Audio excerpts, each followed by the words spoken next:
출애굽기 16장의 말씀을 보시겠습니다. 출애굽기 16장 13절에서 20절 말씀.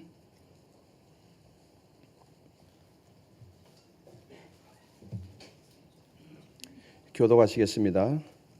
저녁에는 메추라기가 와서 진에 덮이고 아침에는 이슬이 진 주위에 있더니 그 이슬이 마른 후에 광야 지면에 작고 둥글며 서리같이 가는 것이 있는지라. 이스라엘 자손이 보고 그것이 무엇인지 알지 못하여 서로 이르되 이것이 무엇이냐 하니 모세가 그들에게 이르되 이는 여호와께서 너희에게 주어 먹게 하신 양식이라.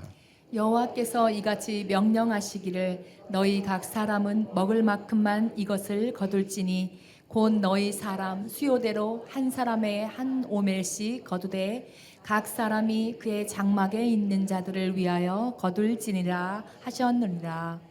이스라엘 자손이 그같이 하였더니 그 거둔 것이 많기도 하고 적기도 하나 오멜로 되어 본즉 많이 거둔 자도 남음이 없고 적게 거둔 자도 부족함이 없이 각 사람은 먹을 만큼만 거두었더라. 모세가 그들에게 이르기를 아무든지 아침까지 그것을 남겨두지 말라 하였으나 그들이 모세에게 순종하지 아니하고 더러는 아침까지 두었더니 벌레가 생기고 냄새가 난지라. 모세가 그들에게 노하니라. 아멘. 복된 주일 하나님께 예배드리러 오신 판교 성전과 강남 성전 영상으로 함께하고 계신 성도님을 환영하고 축복합니다. 오늘 마음 다해 드리는 예배 가운데 하나님의 임재하심이 여러분들의 삶 가운데 있기를 소망합니다. 우리 앞뒤 좌우 인사 한번 나누실까요? 잘 오셨습니다. 반갑습니다.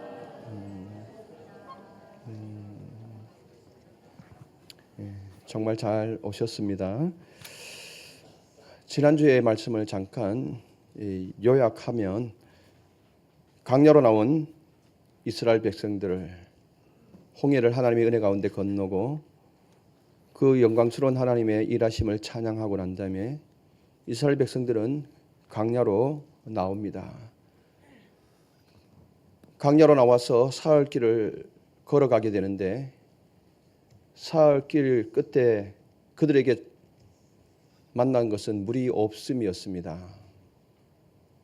사막에서 물이 없음은 죽음과도 같은 거죠. 이리저리 헤매다가 겨우 오아시스 하나를 발견하게 되는데 와, 물이다 하고 달려들어서 마시는 순간 도저히 있어서 마실 수 없는 마라였던 것입니다. 이스라엘 백성들이 원망을 쏟아냅니다. 모세는 그 원망을 하나님께 가지고 가서 절규하듯 하나님께 부르짖습니다. 그때 하나님께서는 모세에게 한 나무 가지를 지정해 주십니다. 모세는 그 나무 가지를 꺾어서 그 쓴 마라에 던졌더니 그 물이 달게 되어졌고 이스라엘 백성들은 이 단물을 충분하게 공급받게 되었던 것입니다. 그런데 이 사건 가운데 이상한 점이 있습니다. 하나님께서는 이스라엘 백성들이 그렇게 불평하고 원망해도 거기에 대해서 한 말씀도 하지 않고 어떤 제조도 가하지 않았다라는 것입니다. 거기에는 두 가지 의미가 있었던 것입니다. 하나님은 생명이 오가는 상황에서는 어떠한 것도 용납하신다라는 것입니다. 그것을 자기의 마음으로 품으시고 그것을 끊어안으시고 그 부르짖음에 응답해 주신다라는 것입니다. 제가 그 말씀을 드리면서 혹시라도 이 중에 너무 아파서 죽을 만큼 너무 힘든 부분이 있다면 하나님이 그것마저도 끌어안으신다라는 것을 기억하시고 힘내시라 말씀을 드렸습니다. 그리고 또 하나는 율법과 언약에 관련된 것입니다. 율법 이전의 삶과 율법 이후의 삶이 다르다는 것입니다. 지금 이 상황은 율법 이전의 상황입니다. 하나님 율법 이전에는 하나님이 어떠한 부분에 있어서도 용납을 해 주셨습니다. 근데 근데 율법 이후에는 그 율법에 기초하여서 다스려 갔다라는 것입니다. 그런데 그러면 이 율법은 구속이냐? 오히려 구속이 아니라 당신의 백성을 사랑하기 위한 당신에게 제한을 걸어놓은 은혜였다라고 말씀을 드렸습니다. 자, 오늘은 출애굽기 16장의 말씀입니다. 출애굽기 16장은 만나와 관련된 이야기가 기록되어져 있습니다. 너무나도 잘 나는 유명한 만나의 사건 아닙니까? 민수기 33장 3절에 그들이 애굽을 떠날 때에 날짜가 첫째 달 15째 날에라고 기록하고 있습니다. 이스라엘 민족이 애굽을 떠났을 때의 첫째 달 15째 날에 람셋을 떠났다라고 기록하고 있습니다.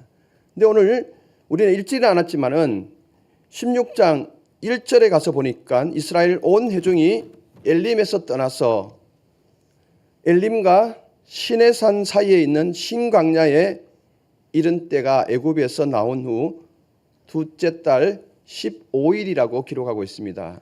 그러면은 이 신광야에 도착한 이 지점이 애굽을 떠난 이후 딱 정확하게 한 달이 경과한 시점입니다. 왜 출애굽기 기자는 이 날짜를 명확하게 지금 밝히고 있을까요? 거기에는 여러 가지 암시하는 바가 있습니다. 이제 2주 후에면은 이스라엘 백성들이 역사적 사건이 일어났던 시내산에 곧 도착하게 될 것임을 암시하고 있고요.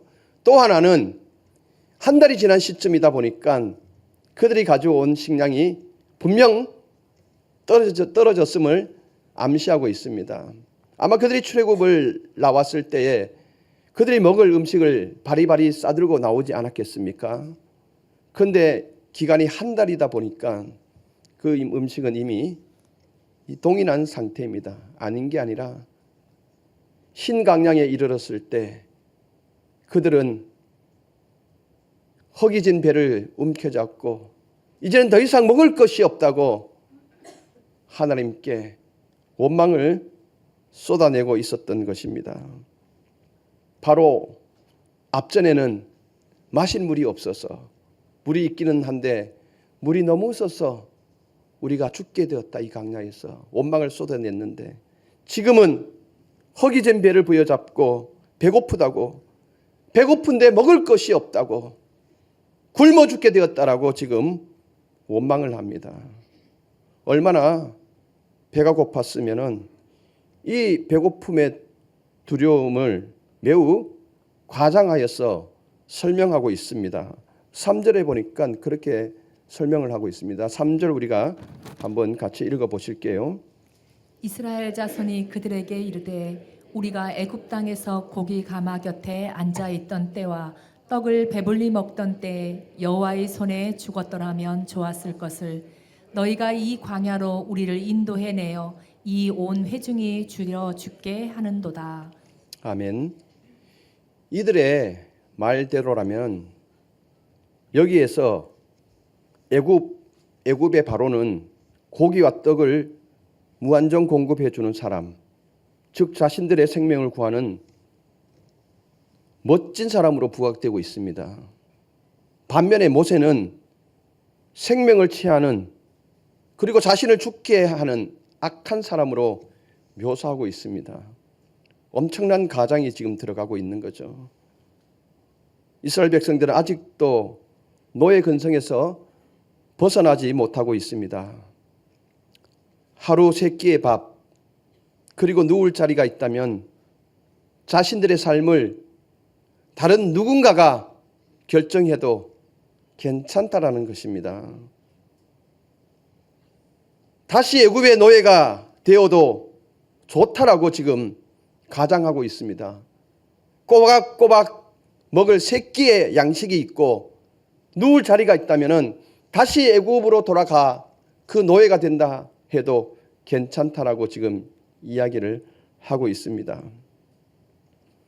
신광야에서 이스라엘 자손이 저지른 잘못은 인간 모세를 의지하여서 자신들의 상황을 모세의 탓으로 몰고 가고 있는 것입니다.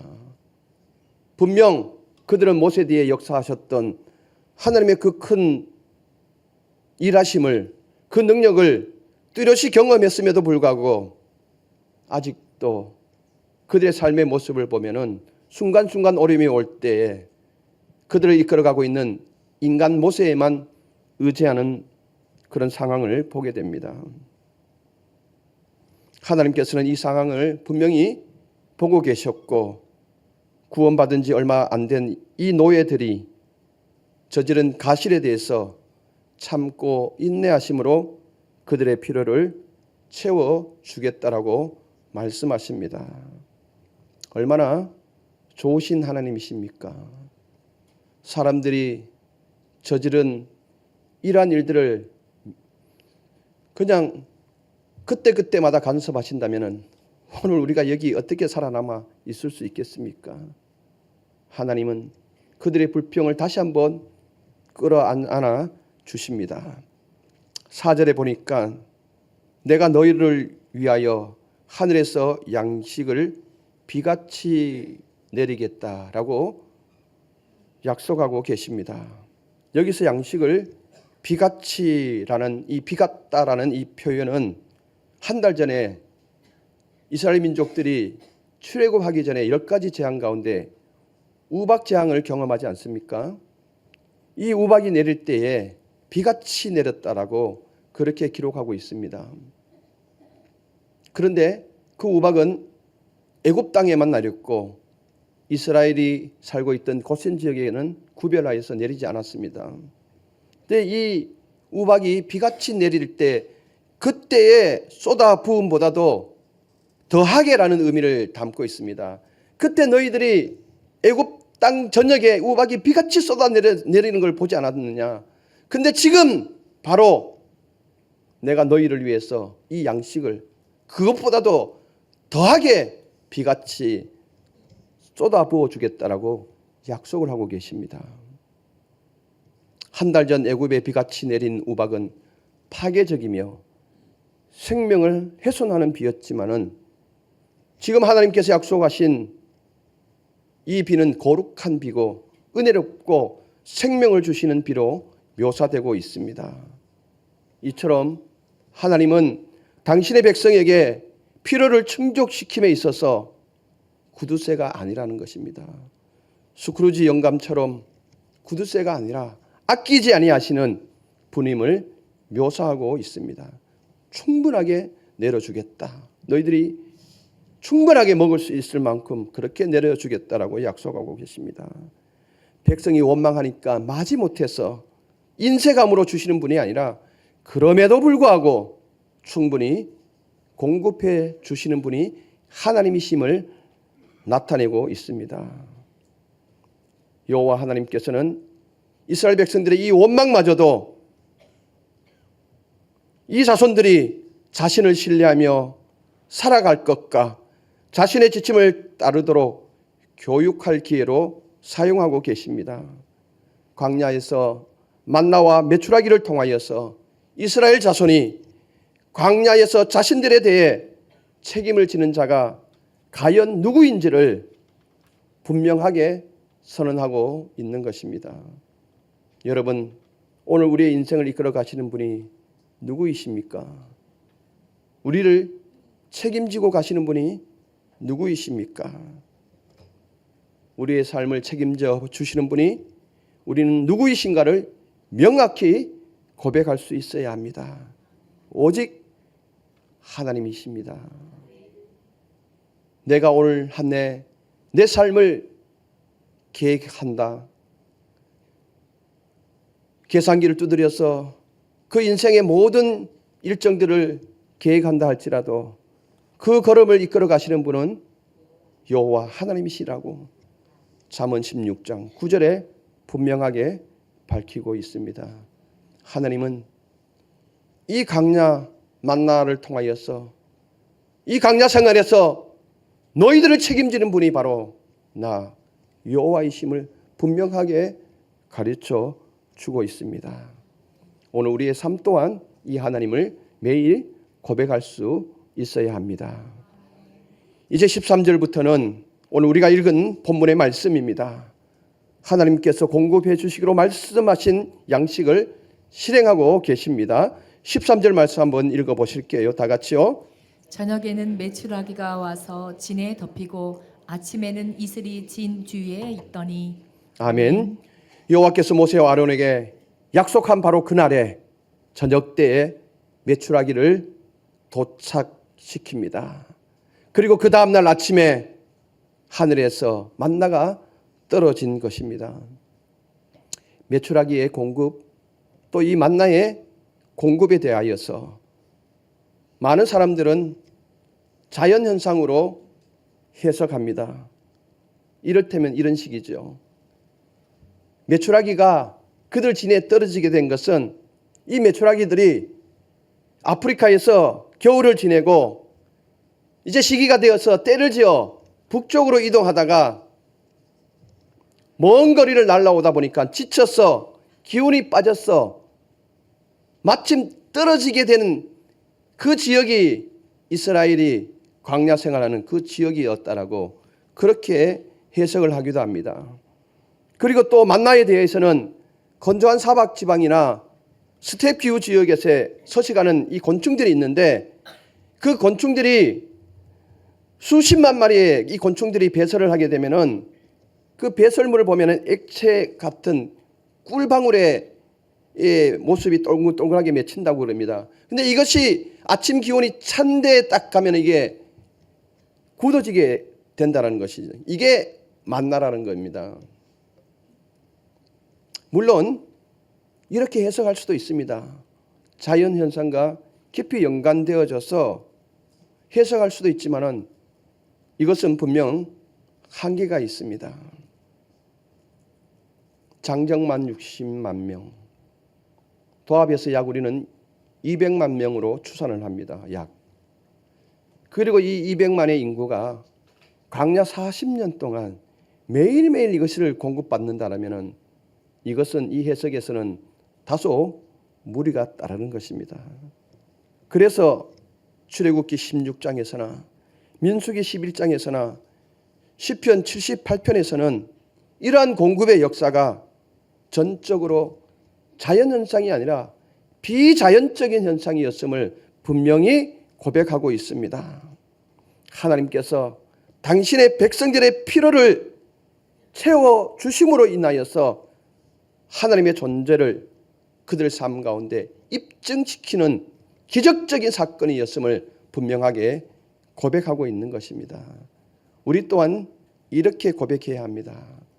메추라기를 공급해 주시는 역사, 만나를 기적해 주시는 이 역사는 전적인 하나님의 도우심의 손길입니다. 모세 또한 이것을 그렇게 고백하고 있는 것입니다. 15절 말씀 한번 읽어보실게요. 다 같이요.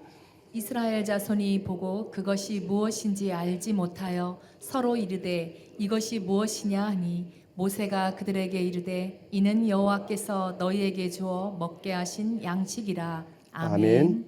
이는 여호와께서 너희에게 주어 먹게 하신 양식이라. 모세도 15절에서 전적으로 하나님께서 이스라엘을 위하여 하신 것임을 기록하고 있습니다. 이스라엘 자손이 아침에 일어나 보니까 이슬이 마른 후에 지면에 서리같이 동글동글 맺힌 것이 있습니다. 다들 이것을 보고 야, 도대체 이것이 뭐냐? 히브리 말로 이것이 뭐냐가 만후입니다. 만후. 도무지 알 수가 없습니다. 만약에 곤충의 배설물이었다면 알았겠지요. 그런데 아무도 모른 거예요. 이스라엘 백성들이 이 상황에서 이것이 뭐냐라고 서로 질문할 때 모세는 거기에 대해서 한마디도 대답을 해주지 않습니다. 설명해주지 않습니다. 다만 여호와께서 너희에게 주어 먹게 하신 양식임을 강조하고 있습니다. 모세는 여호와의 임재에 대하여서 이스라엘 백성들을 강화시키고 있습니다. 이것이 바로 하나님이 너희와 함께 하시고 계신 표징이다 라는 것을 확증시키고 있는 것입니다. 그런 다음에 이스라엘 각 사람들이 먹을 양에 대해서 지침을 주고 있습니다. 오늘 저는 이 말씀을 중점적으로 다루어 보도록 하겠습니다. 각 사람이 먹을 분량이 얼마 정도 되어야 하느냐. 16절 말씀 한번 읽어 보실게요. 여호와께서 이같이 명령하시기를 너희 각 사람은 먹을 만큼만 이것을 거둘지니 곧 너희 사람 수요대로 한 사람의 한 오멜씩 거두되 각 사람이 그의 장막에 있는 자들을 위하여 거둘지니라 하셨느니라. 아멘. 너희들 지면에 깔려 있는 거 봤지? 그런데 이것이 너희 먹을 양식이야. 조건이 하나 있어. 너희들이 먹을 만큼만 거둬. 근데 그 먹을 만큼의 거둔의 양이 한 오멜로 지정을 해주고 있습니다. 이 오멜을 현대 단위로 계산을 하면은 약 2리터 정도 된다고 그러죠. 큰 생수병, 페트병으로 그 한 크기 정도. 그게 하루에 각 사람이 가족당 한 사람이 먹을 분량인 것입니다. 하나님께서는 이와 같이 각 사람이 취해야 할 분량에 대해서 두 가지 방법으로 통제를 하십니다. 그냥 너희들이 지면에 나가서 이것을 거두는데 너희가 먹을 만큼만 거두되 한 오멜씩만 거두라 라고 말씀하지 않고 그냥 그렇게 말씀하시고 그냥 내버려 두지 않고 철저하게 이 부분에 대해서 두 가지로 통제하고 계신다라는 것입니다. 첫 번째 통제하신 방법은 사람들이 아무리 많게 혹은 아무리 적게 거둔다 하더라도 허락된 만나를 준비하여 먹으려 할 때에 이스라엘 자손들 각자에게는 하루 양식으로 허락된 분량만큼만 가지고 있었다라는 사실을 발견하게 된 것입니다. 놀라운 일이죠. 17절 18절 말씀 우리 집중적으로 한번 읽어보시겠습니다. 이스라엘 자손이 그같이 하였더니 그 거둔 것이 많기도 하고 적기도 하나 오멜로 되어 본즉 많이 거둔 자도 남음이 없고 적게 거둔 자도 부족함이 없이 각 사람은 먹을 만큼만 거두었더라. 아멘. 아멘. 이게 무슨 말씀입니까? 잘 이해가 안 되죠. 이스라엘 자손이 하나님의 명령에 따라서 이 만나를 거두기 시작합니다. 오로지 자신의 손의 감각에 의해서 잡히는 무게를 추측하게 되는 거죠. 그리고 눈대중으로 한 오멜씩 거둬서 집으로 돌아갑니다. 그런데 이 거두는 상황을 쭉 지켜보니까 어떤 사람은 한 오멜보다 훨씬 더 많은 양을 가지고 가는 것처럼 보이는 거예요. 근데 어떤 사람은 또 뭐예요?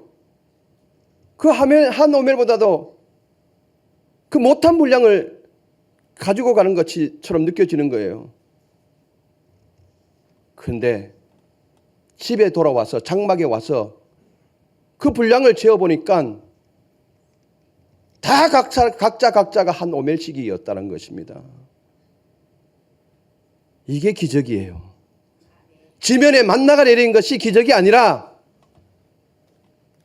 더도 덜도 남음도 부족함이 없이 정확하게 한 사람당 각 오멜씩이 되었다라는 것입니다. 그렇게 만들었다는 것입니다. 이것이 기적입니다. 거둔 분량이 이상하리만큼 항상 지정해 준 분량과 동일했던 것입니다. 무작위로 거뒀음에도 거둔 양을 보면 각 사람이 먹을 만큼 한 오멜씩 분량만큼 거둔 것이 이것이 오늘 본문이 가르쳐주는 기적입니다.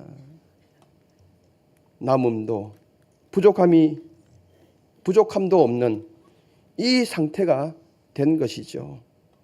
이것이 공평입니다. 이 공평은 공동체의 평화로 이어지게 되는 것입니다. 하나님은 이 분량으로 철저하게 만나를 통제하신 것입니다. 두 번째 통제하신 방법은 당일에 거둔 이 만나를 그날에 소비하는 원칙입니다. 19절 말씀을 한번 읽어보실까요? 모세가 그들에게 이르기를 아무든지 아침까지 그것을 남겨두지 말라 하였으나. 아멘. 만나는 그것을 준 그날에 다 먹어야 한다는 원칙입니다. 어떤 이유에서라도 내일까지 남겨두지 말라라는 것입니다. 분명히 하나님께서 이 두 번째 방법으로 이 만나를 통제하십니다. 그런데 사람들은 이 두 번째 통제를 지키지 않은 것이죠. 20절 한번 읽어보실까요? 그들이 모세에게 순종하지 아니하고 더러는 아침까지 두었더니 벌레가 생기고 냄새가 난지라. 모세가 그들에게 노하니라. 아멘. 내일을 준비한 거죠. 내일을. 혹시 내일 만나가 내리지 않으면은, 혹시 내가 어떠한 일이 있어서 그 만나를 거두러 가지 못한다면은 내일을 염려하게 된 것이죠. 그래서 이스라엘 자손 중에는 그 내일을 위해서 이 만나를 남겨두게 된 것입니다. 그런데 그 행동이 악취나는 행동이었다라는 것입니다. 매일매일의 삶 속에서 하나님을 신뢰하지 않고 하나님을 의지하지 않고 철저하게 자기 인간의 계산대로, 인간의 생각대로 이 삶을 이끌어 간다면 이렇게 벌레가 생기며 악취가 나는 인생이 될 것임을 분명하게 교훈해 주고 있는 것입니다. 여러분, 하나님께서는 왜 이렇게 만나에 대하여 두 가지 방법으로 통제하셨을까요? 저는 이 말씀을 깊이 묵상해 보았습니다. 그래, 하나님이 인간의 마음을 너무나 잘 알고 계셨기 때문에 미리 통제하고 계시는구나. 많이 거둔 대로, 적게 거둔 대로 이 만나를 허용하셨다면 그 거두는 현장은 서로 감시의 대상이 되었을 것이고 견제의 대상이 되었을 것이고 더 많이 주워 담으려고 경쟁의 대상이 되었을 것이고 그로 인해서 갈등과 반목이 생겼을 것이고 그 이후로부터는 나만 생각하는 이기적인 공동체, 그 공동체는 더 이상의 공동체가 아닌 것이죠. 아마 난장판이 되었을 것입니다. 나만 먹고 내 가족만 먹고 살면 되지. 너가 뭐가 필요해? 하나님께서는 우리를 너무 잘 아셨기 때문에 이것을 미리 통제하셨던 것입니다. 그래서 많이 거둔 자도 적게 거둔 자도 집에 와서 돌아봤을 때는 똑같이 한 오멜씩이었다는 것입니다. 그 다음부터는 어떻게 되었을까요? 그것을 하루에 경험하고 이틀 경험하고 사흘 경험하고 난 다음에 하나님은 정확한 분량만 나에게 주시는구나. 그러면은 이전에는 나만 생각했던 이 모습이 너를 돌아보지 않았겠어요? 혹시 아파서 그 자리에 못 나간다면은 기다려. 내가 너의 목까지 채워서 가지고 올게. 너를 생각하게 되지 않았을까요? 하나님은 이 아름다운 공동체를 계산하고 계셨을 것입니다. 다른 사람을 배려함으로 이 공동체가 온전히 세워져서 하나님이 약속하신 그 가나안 땅에 들어갈 수 있도록 하기 위해서 철저하게 이 만나를 통제하신 것입니다. 그리고 잉여를 하러 가지 않은 것은 매일매일 일용할 양식을 통해서 날마다 여호와를 신뢰하는 법을 가르치기 위함입니다. 오늘 또 하나님을 의지했다면 내일 또 하나님을 의지해라. 여유분을 내일치의 여유분을 쌓아두고 모레치의 여유분을 쌓아두고 하나님을 잊어버리지 말고 그날에 하나님을 의지하도록 하기 위해서 하나님이 이렇게 통제하셨다라는 것입니다. 여기에 대하여 잠언은 이렇게 교훈하고 있습니다. 잠언 30장 8절 9절 말씀을 읽어보시겠습니다. 곧 헛된 것과 거짓말을 내게서 멀리 하옵시며 나를 가난하게도 마옵시고 부하게도 마옵시고 오직 필요한 양식으로 나를 먹이시옵소서. 혹 내가 배불러서 하나님을 모른다 여호와가 누구냐 할까 하오며 혹 내가 가난하여 도둑질하고 내 하나님의 이름을 욕되게 할까 두려워함이니이다. 아멘. 잠언 기자는 이것을 너무나도 잘 알고 있었습니다. 우리가 내일을 준비하고 미래를 준비하는 것 중요합니다. 그러나 그것이 너무 과하여서 이제 다 준비되어서 이제 내가 계획한 내 인생의 삶을 살아가면 돼. 그 다음부터는 하나님을 잊어버리게 될까 봐 하나님 그렇게 되지 않기를 원합니다. 그래서 그때마다 필요한 양식만 공급해 주셔서 매일 하나님을 의지하며 의뢰하며 살아갈 수 있었으면 좋겠습니다. 그래서 가난하게도 하지 말고 너무 부하게도 하지 말아 주옵소서. 소박한 믿음의 고백을 하고 있는 것 아닙니까? 오늘 우리의 고백이 이런 고백이 되었으면 좋겠습니다. 오늘 우리 모두는 배고파서 굶주림에 허기진 분들은 없습니다. 그렇다면 이 만나의 이 교훈을 어떻게 해석을 해야 될까요? 저는 이렇게 해석을 하였습니다. 혹시 오늘 이 자리에 앉아 계신 분들 중에서 오늘 내 이 하루를 살아감에 있어서 내 믿음의 분량이 충분하여서 그 믿음의 분량이 좀 넘친다고 하면은 주변에 어떤 일로 힘들어하고 있는 분들, 어려워하고 있는 분들 그 믿음의 분량을 좀 나눠 주십시오. 그래서 그 믿음의 분량을 나눠 가진 이분들도 다시 한번 힘을 낼 수 있도록 내게 이 남은 것이 있다면은 이 남은 것을 다른 너에게 모자란 너에게 그것을 나눠줌으로 말미암아서 나에게는 남음도 없고 너에게는 부족함도 없는 이런 공동체가 되었으면 좋겠습니다.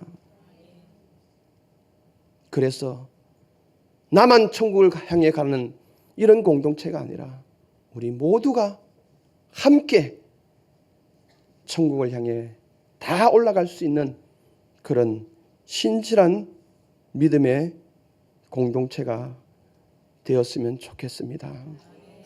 이 만나의 교훈을 통해서 우리 반석교회의 예배 공동체가 이런 귀한 모습이 있는 서로 남을 서로 배려할 수 있는 서로 돌아볼 수 있는 그런 여유를 가지고 살아갈 수 있기를 부탁드리겠습니다. 기도하시겠습니다. 좋으신 하나님 아버지 감사합니다. 우리 민족을 사랑하여 주셔서 이렇게 잘 먹고 잘 입고 살게 된 것이 나의 노력이 아니요 나의 수고도 아니요 오직 하나님의 은혜였음을 고백합니다.